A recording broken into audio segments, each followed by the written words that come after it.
Hi friends. स्वागत है आप सभी का मेरे YouTube चैनल एन के प्रभात एकेडमी पर। दोस्तों, आज का ये वीडियो बहुत ही स्पेशल होने वाला है। जनरली आप जानते हैं कि मैं वर्किंग डे में या रैंडमली कोई वीडियो नहीं बनाता हूं, लेकिन आज चूंकि बहुत स्पेशल न्यूज है तो मैंने सोचा कि जो भी हमारे व्यूअर हैं उनको अवेयर कर दूं। ये मेरी ड्यूटी है। और आप सबको, जो भी आप स्टॉक मार्केट में ट्रेडिंग करते हैं और स्टॉक मार्केट से जुड़े हैं, आपको इंफॉर्मेशन से, न्यूज से अवेयर रहना बहुत जरूरी है। तो दोस्तों, इसी को लेकर के आज मैंने ये वीडियो बनाया। अब ये न्यूज है क्या? आज सुप्रीम कोर्ट ने एक बहुत पुराने केस में एक बहुत ही इंपॉर्टेंट वर्डिक्ट दिया है। वो केस क्या है, पहले उसको जानते हैं। दोस्तों, वो केस है कि माइनिंग से रिलेटेड जो भी एक्टिविटी है, माइनिंग एक्टिविटी या माइनिंग से रिलेटेड एक्टिविटी, उसमें स्टेट गवर्नमेंट टैक्स ले सकती है कि नहीं, और उसको माइनिंग एक्टिविटी को रेगुलेट कर सकती है कि नहीं। ये केस तो बहुत पुराना है। जो इंडिया में mines and minerals development and regulation act 1957 है, उसके तहत पहले ये जितने भी टैक्सेस होते थे वो सेंट्रल गवर्नमेंट वसूला करती थी। पहले हम देख लेते हैं कि ये केस क्या है और जजमेंट क्या है, उसके बाद फिर आगे मैं बताता हूं। तो दोस्तों, ये जजमेंट है। Judgment on state rights to levy tax on mining to apply retrospectively from 2005, supreme court. अब देखिए ये कितना बेहतरीन है और कैसे ये स्टॉक मार्केट को इंपैक्ट करेगा। देखिए, ये केस बहुत पुराना है और इस केस में था कि स्टेट को राइट है कि नहीं टैक्स कलेक्ट करने का उन कंपनियों से जो स्टेट में माइनिंग एक्टिविटी में इन्वॉल्व हैं या माइनिंग का कार्य करती हैं। और इस तरह की जो जो कंपनियां, उसको मैं आगे बताता हूं और उस पर क्या इफेक्ट पड़ेगा वो भी बताता हूं। पहले ये समझ लेते हैं कि ये इसमें वर्डिक्ट क्या है सुप्रीम कोर्ट का। तो 25 जुलाई को ये वर्डिक्ट आया था। जिस जिस स्टेट में माइनिंग एक्टिविटी होता है, उस स्टेट को उन कंपनियों से, जो कंपनियां इन माइनिंग एक्टिविटी में इन्वॉल्व हैं, टैक्स वसूल सकती हैं। तो ठीक है, ये बहुत बड़ा इंपैक्ट नहीं डाल रहा था स्टॉक मार्केट पर, क्योंकि जो कंपनी काम कर रही है उसको टैक्स तो देना ही है। तो टैक्स देना है तो ठीक है, सेंटर को ना देगी, स्टेट को देगी।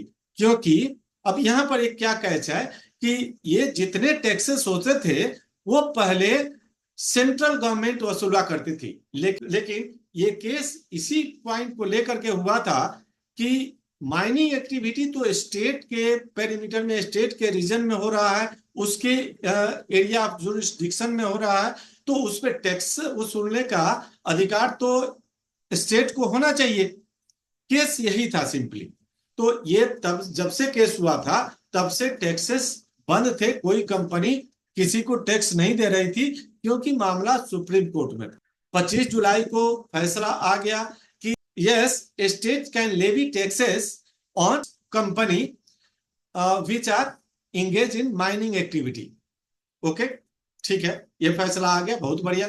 इससे बहुत बड़ा असर नहीं पड़ रहा था। असर पड़ा आज के फैसले से। आज का फैसला क्या है कि ये रिट्रोस्पेक्टिव है, भूतकालिक प्रभाव से इफेक्टिव होगा। और वो भूतकालिक प्रभाव क्या है, ये जैसा कि आपने ये देखा कि 2005 से जो कंपनियां इन्वॉल्व हैं वो 2005 से टैक्स देंगी और स्टेट गवर्नमेंट को टैक्स देंगी।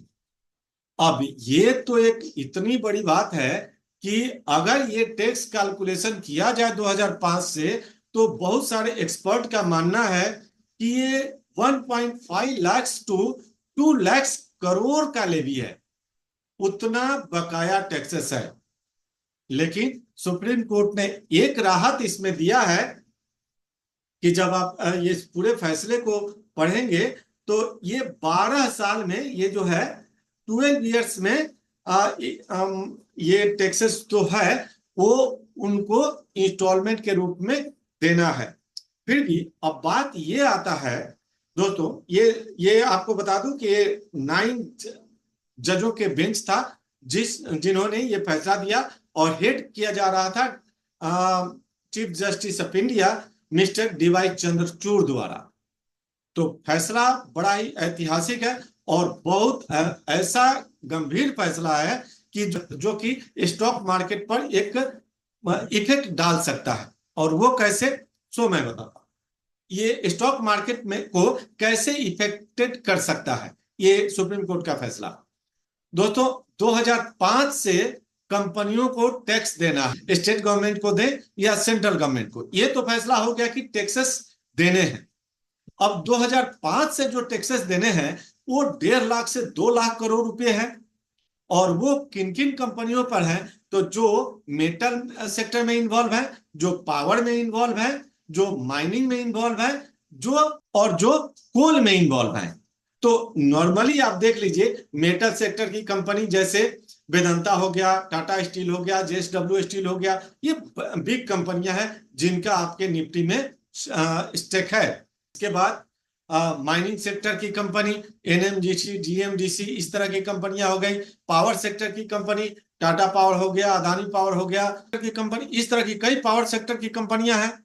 कोल इंडिया हो गया, इसके अलावा अदानी का कंपनी जो है वो भी कोल में इन्वॉल्व है। तो इस तरह की बड़ी बड़ी कंपनियां जो माइनिंग के काम में इन्वॉल्व हैं, वो सारी कंपनियों का लिस्ट निकालेंगे तो एक बड़ा लिस्ट हो जाता है।